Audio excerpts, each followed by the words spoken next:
and welcome to this edition of EMS Now Up Close. I'm Eric Miskell with EMS Now. It's my pleasure today to speak with Don Akery again. I've spoken to Don many times in the past when he was the President of Americas for TTI. Don this past year transitioned to Waldom Electronics, where he is now the CEO. And Waldom is a very unique company in the industry. And so I reached out to Don to try to get an update on that. So Don, it is good to see you. Welcome. Thank you for taking the time with me today. Yeah, great. I really appreciate the opportunity. Obviously, you and I have had communications in my prior jobs, and I think I've got something pretty exciting to talk about. Obviously, I thought it was exciting enough to leave a great job at a great company for another, what I consider a great job at a up-and-coming company and a great company. Yeah. And you also just, it was so good you left the great state of Texas. So, you know, that's, there's a testament right there. So, yeah, I want to learn more about it because Waldom is a master distributor. I love your tagline, the distributor's distributor, as you bill yourself. So give us kind of a history of Waldom and what its unique position in the industry is. Yeah, Waldom's been around a long time. Actually, in last year, we celebrated our 75th anniversary. So it has been around. The model has always been master distribution. The business model, we do not sell to end customers. Some of your listeners may be asking, well, wait, why do you have this guy on here? Well, hopefully I can explain how we help empower the industry and with a breadth of inventory. Waldom is about a $200 million company that is focused solely on selling to distributors, never to OEMs, never to EMS. So if I do have inventory, your distributors have access to it. I am authorized. All of the inventory is authorized. All of the inventory is guaranteed and warranted. Waldom, being around this period of time, has locations all over the world. We've got a location outside of Chicago, which is the corporate location. I've got a second warehouse outside of Cincinnati because of the amount of inventory that I carry. I've got a European headquarters in Amsterdam, another major distribution center in Venlo in the Netherlands. Which is the really electronic component hub. Many of the distributors are in the same area. And I've got 3 offices in Asia and 3 warehouses in Asia: Singapore, Shenzhen, and Hong Kong on the warehouses, Shenzhen, Shanghai, and Singapore for the sales offices. Okay. So we've got the globe covered pretty well. We do go into Japan and into Korea and into India, and we've got cross docks. We do not, I'll say, stage and keep inventory there on a regular basis. The business, has 2 parts to the business. Waldom, in this unique model of only selling to distributors, we have a piece of the business, which is probably the one that adds the biggest value to the industry. And I'm going to use a label called stock recovery. All right, that may not mean a lot to everyone, but we use that internally. And there's really 3 parts of stock recovery. We manage the distributors' scrap or stock rotation programs that they have with their suppliers. So the supplier will come to us, and instead of the supplier managing the scrap and the stock rotation programs, Waldom does that for the supplier. We are the conduit between the supplier and their program and the distributors.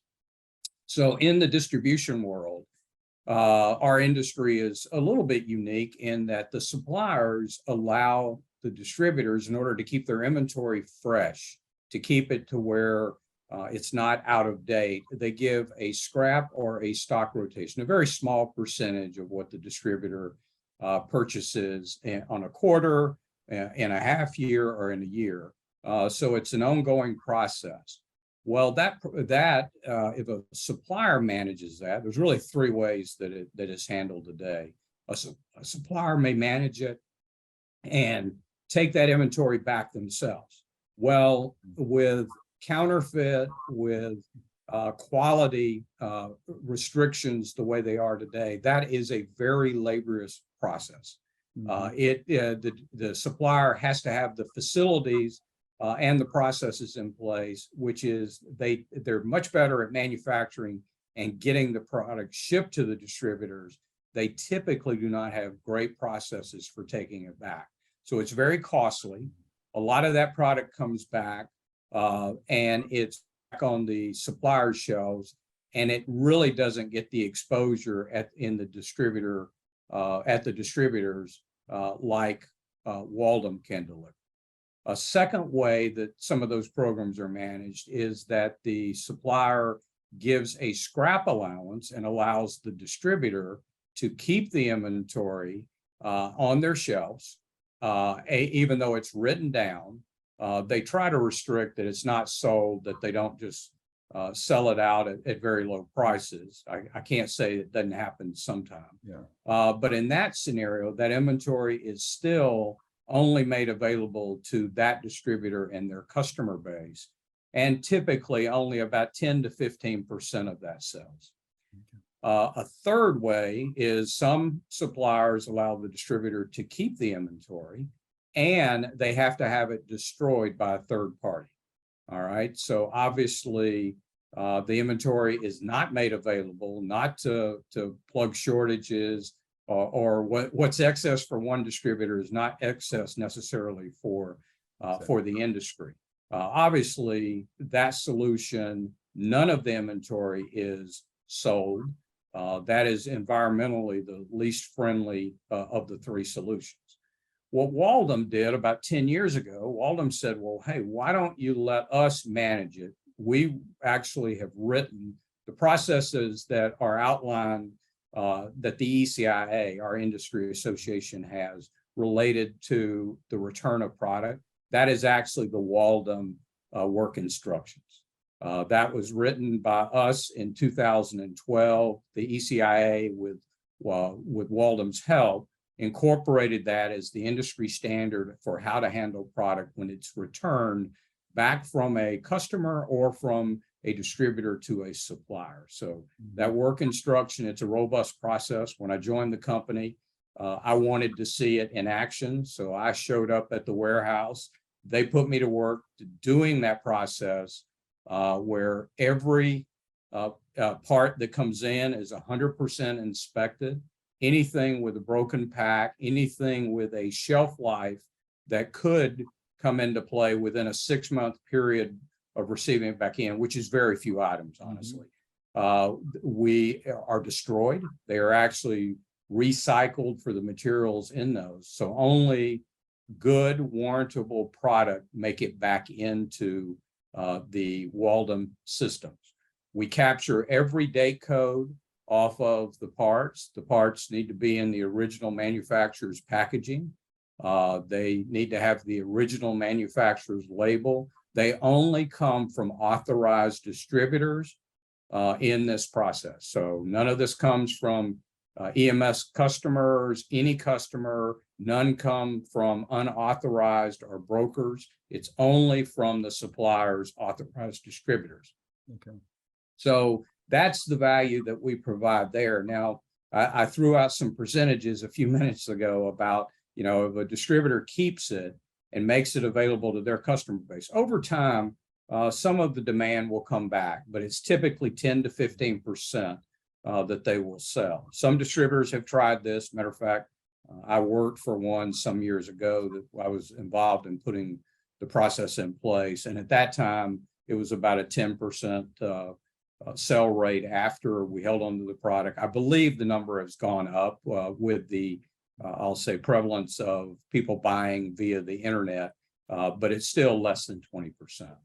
Within Waldom, over a 5-year period, we sell in excess of 65%.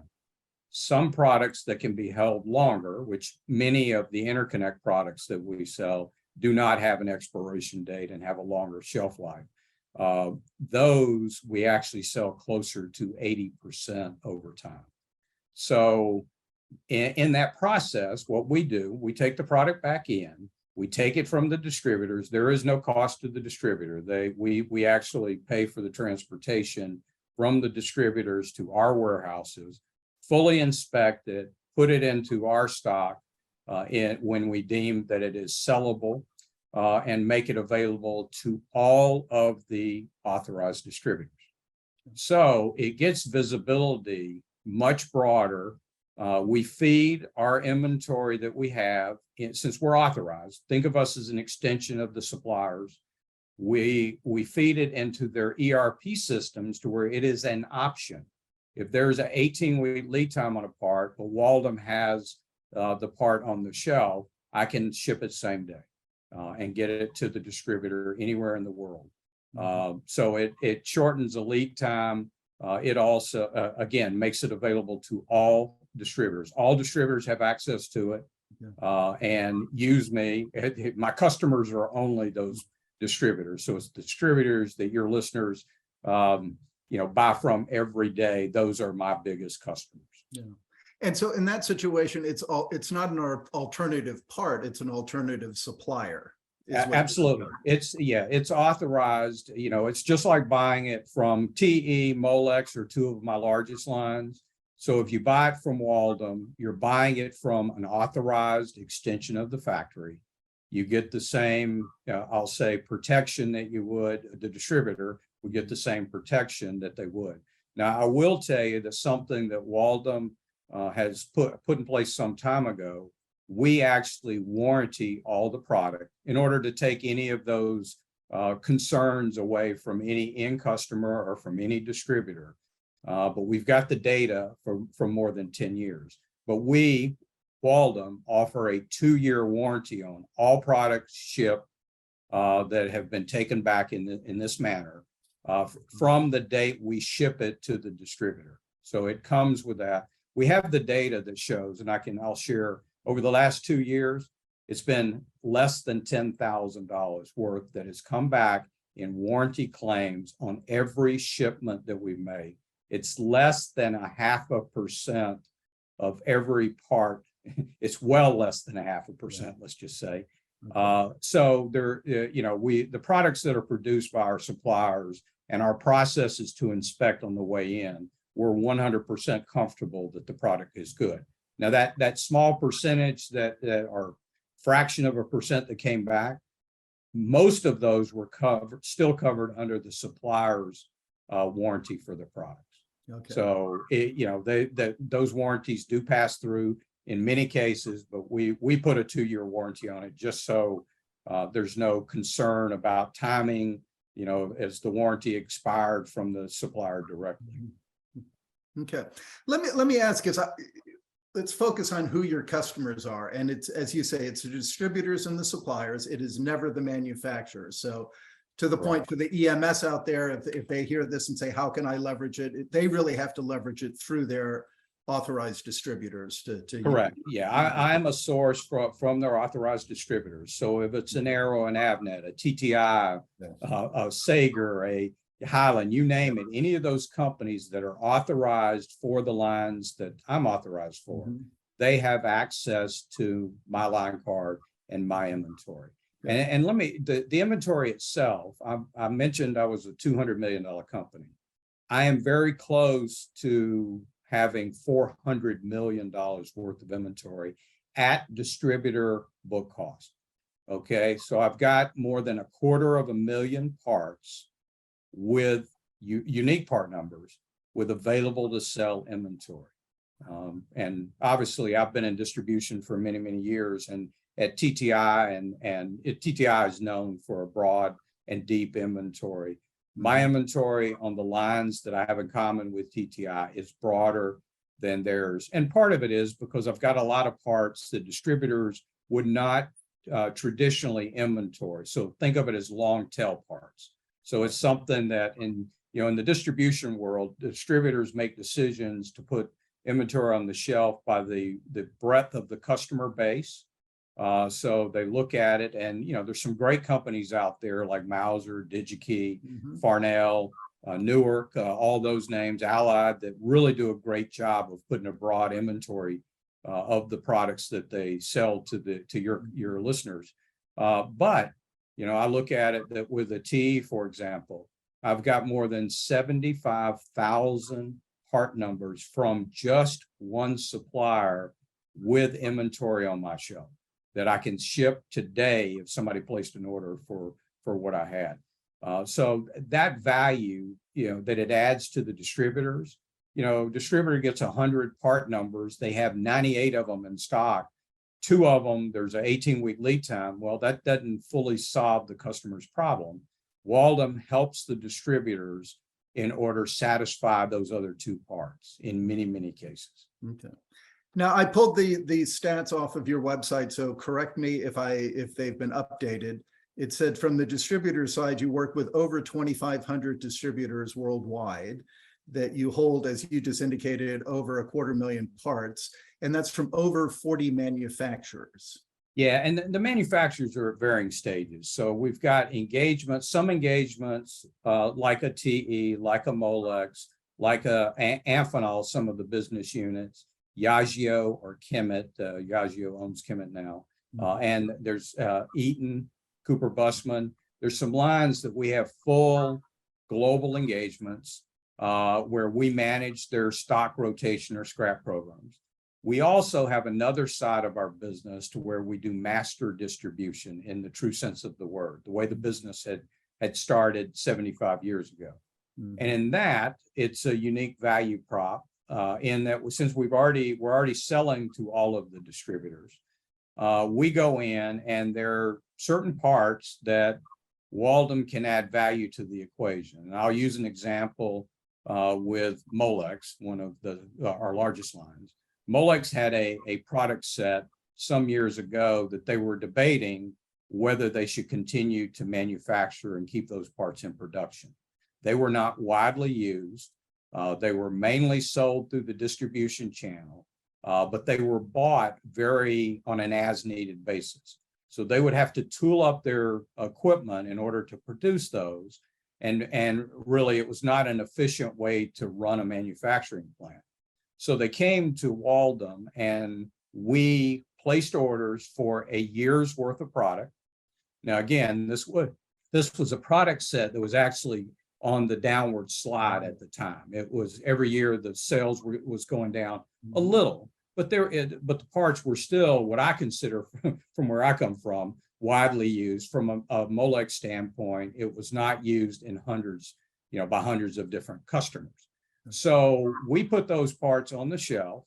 The distributors come and buy those from us. And that for the past 5 years, that product has grown every year. So there is more sold. And it's because the inventory is on the shelf, available same day for all of the distributors.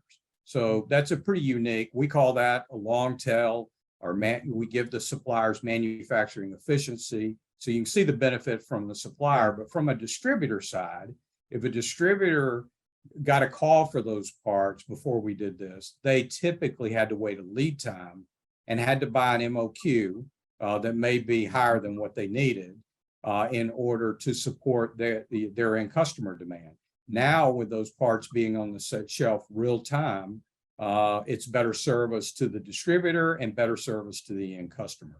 So it's a pretty unique model. We've got Dialight's another line that's done quite a few parts with us.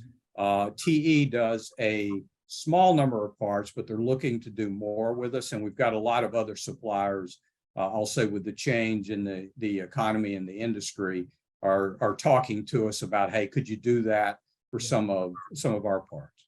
Okay.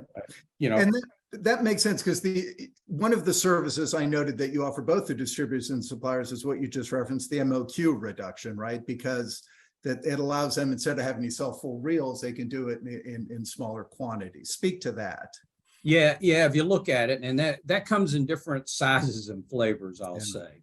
If you look at it, that the suppliers trying to get efficiencies out of their manufacturing facilities, they've got optimal quantities that they can manufacture, and they may make a decision that, hey, I need to have, I need to manufacture and put 10,000 pieces on a reel. All right. Well, you've got a distributor who, gets a demand from a customer, and it may be for 2,000. Well, we've put in place, and for many of our suppliers, we actually are willing to sell less than the reel. Many of those we put on mini reels. So we put them in much smaller MOQs and make them readily available, that they're in stock and available to the distributor, so that they only have to buy or can buy closer to what they need to support the true customer demand. In the past, a distributor may have to buy 10,000. Maybe they have to re-reel it or take it down to a smaller reel. Then they have a broken reel, which is no longer really returnable. And it sits on their shelf, and if they don't get demand for it, then it's eventually thrown into a landfill. Mm-hmm. So environmentally, it's not very eco-friendly for sure. Right. But that MOQ, we just did a deal with a supplier where they're introducing a new product to distribution. It's been sold on a direct basis, but the new product introduction, it's a 4-part set of connectors, and at their MOQs, it would have cost more than $100,000 for just buying the minimum order quantities for the 4 parts for a distributor to put it on their shelf. Well, the supplier came to Waldom and said, hey, can you put these in smaller reels and make it available to all of the distributors so that they all can buy it and they can afford to buy it, so they don't have to make $100,000 investment. And we broke it down to where it turned out to where it was a little over $1,000 investment for them to have those 4 new parts being introduced to the market at the mini reel. They are fully warranted, fully guaranteed. As we guarantee and warranty everything ourselves, plus the supplier warranties those parts. They're new products. Okay. Hey, I did want to ask you about too. I noted for your suppliers, one of the things you do for them is what's called network rationalization, mm-hmm. Which allows. Explain that a bit. Well, a lot of times that there's some very large companies like a TE, like a Molex, a Little Fuse, that these companies, they've gone out and through acquisition have bought other brands, other companies, and with those comes a distribution network. All right. And one day they wake up, if they don't rationalize those networks, they end up with hundreds, if not thousands, of distributors. And so from time to time, the suppliers will look at that and say, you know what, we cannot cost effective or provide good service to all of these distributors. Mm-hmm. So they rationalize, they narrow down the number of distributors, but Waldom can be a solution, and they classify them, some of them as authorized resellers. They no longer have to buy the parts directly from the supplier, and they are authorized as a reseller. So it's a little different status with, I'll say, less of the distributor benefits of dealing, but they still have access to the product through Waldom, and they are authorized. They can use the logo. The warranties are passed through. They're the same. So that's we've done that quite a bit with some of the larger companies when they've gone through and rationalized. Europe is an area, over the years, distribution agreements were given out on a, I'll say in the beginning on almost a city basis. Then it went to a country basis in Europe. And, now most suppliers try to look across Europe and try to authorize distributors. Well, they ended up with some residual over the years to where somebody was really good in a country. But they really didn't offer much value all across Europe. And by Waldom being involved, the distributor still is able to make money and distribute the supplier's product. And it's still, the supplier does not lose that business because that distributor who does a good job in a very specific territory. So that's how we help with that rationalization. Okay. Now, I noted to kind of dive a little bit more back into the excess inventory management, that it states that you have kind of 3 options how you do that you can buy it outright, you can offsetting purchase credit, or you could do a revenue split, which is interesting. How does that get determined? And that must be determined up front, I'm assuming. And Absolutely. makes that decision? Yeah, absolutely. And you know, on the whole stock recovery piece, I really described how we manage the suppliers' stock rotation and scrap program. Mm-hmm. So with it, we go in, and most of those programs, when we take the inventory back, we obviously we have cost in it with transporting the product, a lot of product, and the inspection process, the storage of that product. We make it available with all those feeds, so the technology through APIs or EDI to make sure the distributors have very easy access to it. Typically, those we do a 50-50 revenue share with the supplier. So in the the models that I spelt out there, a supplier would typically, once they gave the distributor credit for it, if they took it back, they typically would resell it. But the truth is, a lot of that turned into their own excess inventory that had to be dealt with. And I'll comment on that in just a minute. But they did not sell anywhere near the quantity that Waldom, and it's all because the distributors all have access to it. So it's an easy way for them. That 50-50 is probably the most dominant that position. It's good for us. It's good for the supplier. If you think about it, of a supplier, you can watch some of our videos, but you can do the math. If they've got 100 million going through distribution, they give a 3% scrap or stock rotation. And then if we sell 65 to 80% of it, you can do the math very quickly to see that the money starts adding up. We have some suppliers that we revenue share with them more than $10 million a year. So it's all recovered money that helps them keep the cost of their components down. Obviously we get paid for what we provide in the value of that. There is a cost, obviously our cost is not cheap in order to do the inspection and the store. So that works out pretty good. But I do want to comment, we do get inventory, that stock recovery, where the factories have excess. They overproduce and the demand goes away. All right, at that, we also take that inventory back, again, only from authorized, where we're authorized, and directly from the supplier. We make that available to the distribution network. That we do not sell as high a percentage, but we sell a good portion of that, somewhere 25 to 30, sometimes 40 to 50%.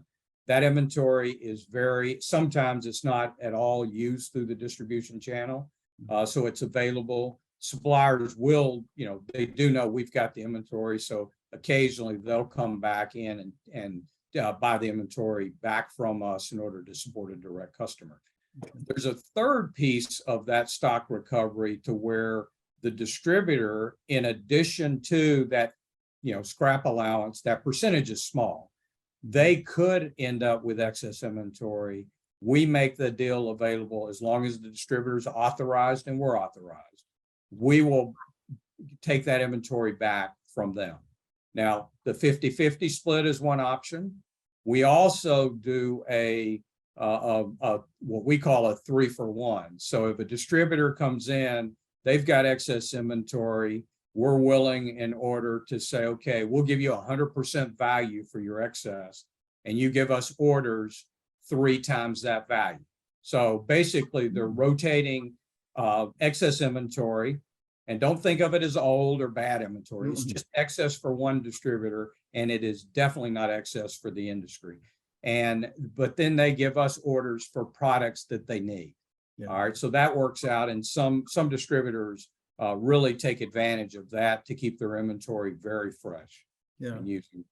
There is a third option to where we do, I'll say, in the traditional sense of excess inventory, we will pay, and buy the inventory outright. Typically, it is at a huge discount in order, but they get the money up front, and the inventory is all that inventory that comes back. It's, again, only authorized from an authorized distributor for the line, 100% quality inspected, and we have never, ever, ever had any counterfeit. We've had 3 suspects over the years. It was all sent to the supplier and inspected and found to be none of it was counterfeit. It was all legitimate product. It just, but we've got those processes that if anything flag goes off, then we basically get the supplier involved in order to help us with the analysis to make sure. Okay. One of the issues, and this is speaking to the customers you don't serve, the manufacturers, that I hear a lot about is the NCNR terms, right? They're buying things, especially with these past few years, that seems to be an increase, and then so they cannot return them. Can Waldom in some way allow the distributors to return any of that, or how does that operate? I manage to the suppliers program. So in many cases, the supplier does allow some of that product to come back through me, and none of it, but at that point, it is no longer non-cancelable, non-returnable. Right. Some suppliers restrict, and that product cannot be returned. They cannot use and get credit for it. Now, I do work with some of the distributors on these 3-for-1 or buying it for heavily discounted that was formerly known as non-cancelable, non-returnable. So it's typically above and beyond that supplier stock rotation or scrap program percentage. So that is an avenue that there is some outlet for that. Again, anything that comes back from the distributors, it doesn't, I've been here about 8 months and I've looked at it thinking, okay, is it different for interconnect than it is for passives or than it is for electromechanical? The truth is, it's not. Every technology I've looked at, it's been in that 65 to 80% range that we're able to sell over time. If it comes back from the distributors, because the distributors being my end customer, that is really, and if it's already sold through distribution, then, so far I've found that it doesn't matter what technology or what distributor it comes back from. It's all sellable across the distribution industry. Okay. And one last piece, I know I'm keeping you longer than that, but this is fascinating to me. The long tail fulfillment piece is interesting to me because one of the things I hear, especially from EMS, is concerns about those obsolete parts. As new products are coming into the market fast and furious, they're older products that still need to be serviced, don't seem to be getting the same attention. So it seems to me that long tail fulfillment program of yours is ideally suited for those types of builds.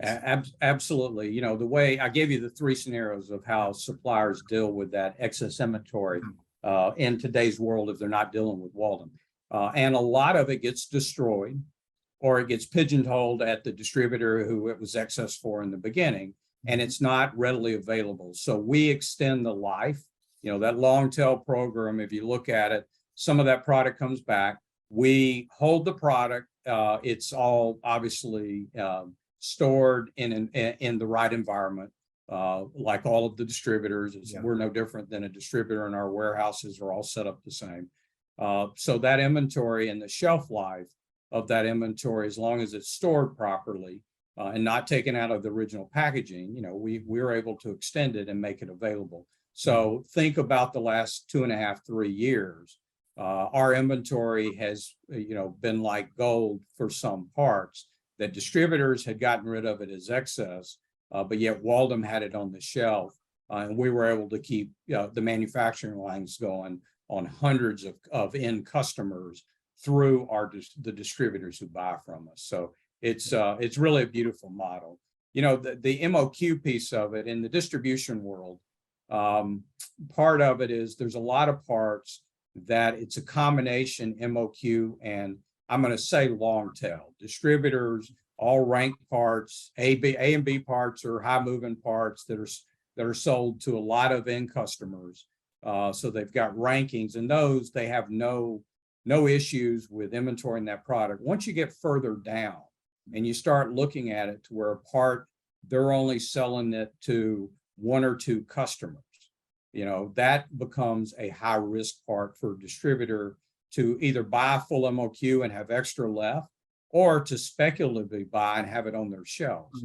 A lot of my inventory falls into that category of those parts that a distributor would not readily buy or would not want to invest in a full MOQ. So that makes it available, I'll say to your EMS customers. Probably a lot of the inventory over the past couple of years to keep lines running. Quite a bit of it came from us and through your authorized distributors.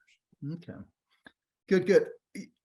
I want to transition into kind of your view of the industry here, but I will say to the audience, because you referenced it, you referenced the videos on your site. And I have to say, having gone through several of those, it does a very good, very quickly. So I'm telling the audience, take a look on the site. I think the videos explaining the different programs whoever did those did a very good job, because it's very sensible and it presents it very clearly, I thought. So absolutely. That's, I go in and a lot of times when I present, I lead with those videos. They're actually all being refreshed right now because the business has been growing at such a rate.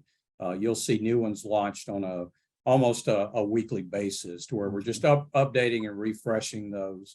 And we continue to add, new services, both to suppliers and to distributors. But no plan to change the model and ever quit selling only to distributors. Yeah, good. So, I'd be remiss if I didn't ask you about the industry, because you're in a unique position with Waldom's position there. So what is your perspective on kind of the material supply chain challenges in the industry, and how do you see these, or do you see them abating some in 2023? Yeah, if you look at it, and obviously I believe where Waldom sits, we've become more of a leading indicator. Typically, distribution is a lagging indicator. When distribution starts feeling the impact, it's almost a little too late. So the orders all of a sudden push outs from the end customers. When they start, the distributors already have it pipeline, long lead times. So the inventory is coming in. So the distributor shelves right now there's probably more inventory in distribution than ever in the history of our industry. And it's by far is my belief.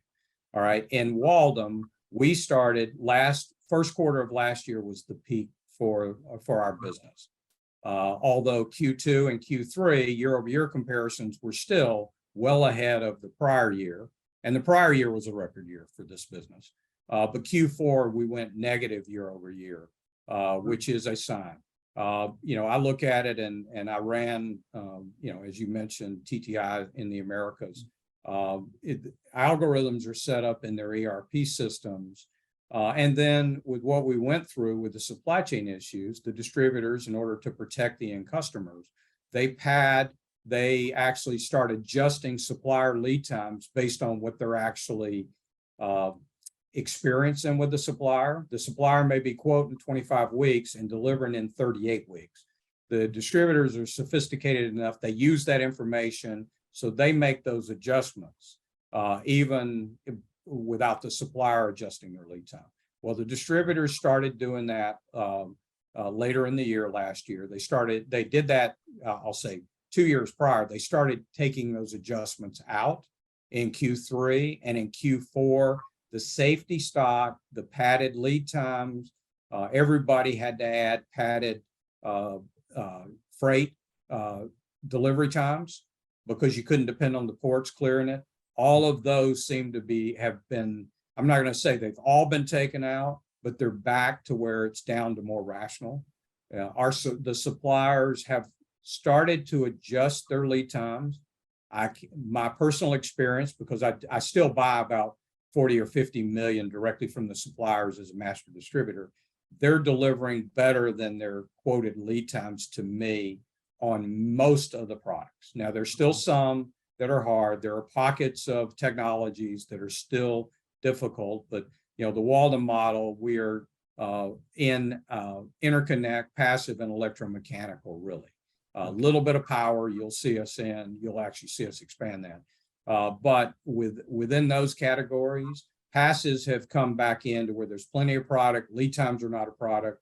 The suppliers still have not, I'm going to say, adjusted their lead times down to, most of them can probably deliver most of their products in 4 weeks or less. That they haven't, part of the reason they haven't done that is because that would trigger all of the distributor and end customers that they support. It would trigger a lot of push outs and cancellations. So they're trying to do it methodically so that we don't have this really hard fall, that there's just this big gap of no product moving around. Right. So we saw that starting to happen in Q3, Q4. It got worse. My prediction is Q1 is going to be worse than Q4, which is a little bit pessimistic. And you know me, I typically am on the optimistic side. Yep. And I think it flattens out in Q2 and then Q3 and Q4. I am planning to be up.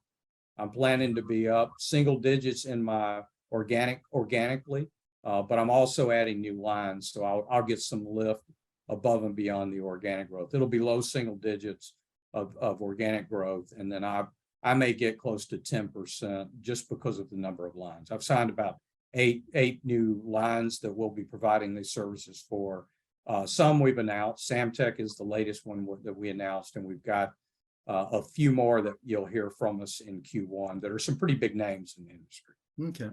Yeah. And it's interesting. You talk about the ones you cover and how much inventory is there. But, you know, when I go and visit the EMS companies, they're sitting on record levels of inventory because they're all waiting for those golden screws, right? Whatever that might be. Usually that's the active component.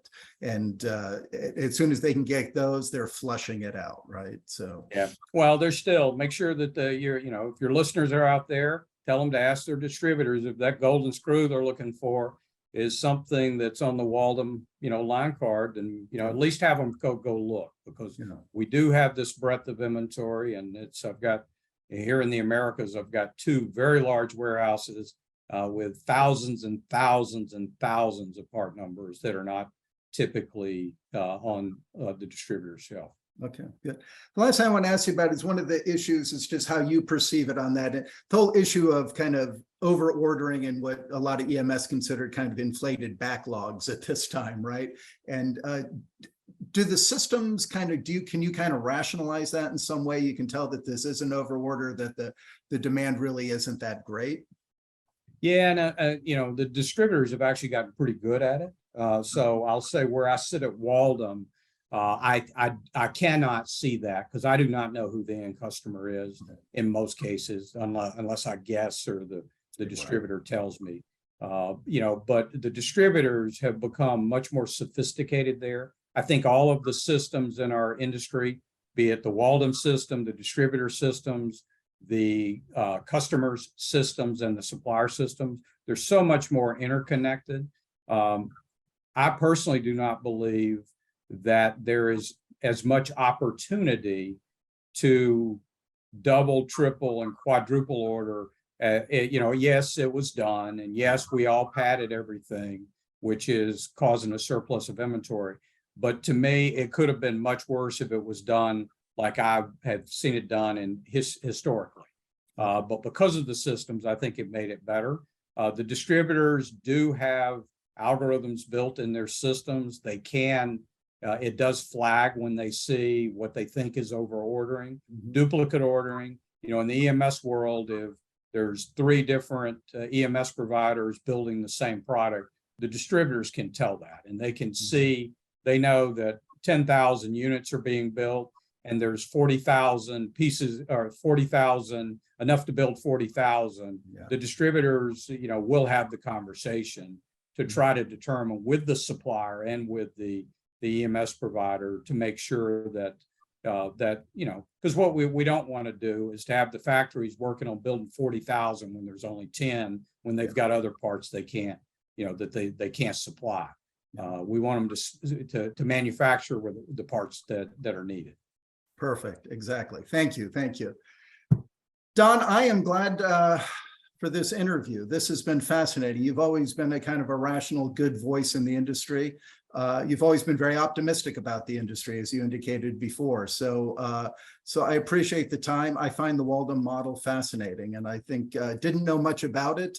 Kind of learned about it once I saw that you moved. It's like, where did Don go? And that's when I started looking into it. So hopefully our audience finds this interesting. As I said before, please go to their site and look at some of the videos. It reinforces some of the messages Don is delivering here.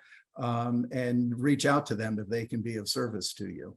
And yeah, Don, very much appreciate the opportunity, because obviously, I thought this model was unique and exciting enough, as I said, to leave a great company, and I had a great job. I had one of the best jobs in the industry Yeah. I think I've found another great job at another great company, but it does add a unique value. Think of it, I always, the distributors are still, some of them that didn't know us that well. Now that I'm here, just like you, a little bit of curiosity. Most didn't know we only sold to distributors.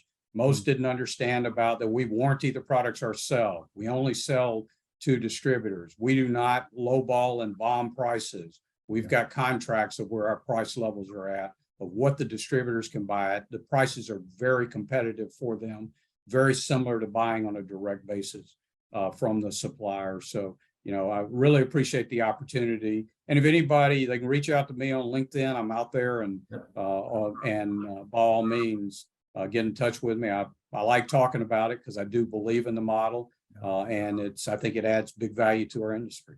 No, absolutely. Listen, thank you for your time, for educating us all a little bit about Waldom, and hopefully we can do another catch up maybe later in the year and see how it's progressing. Well, I appreciate that very much and look forward to it. Thank you, Don. Take good care. Hey, thanks, Eric.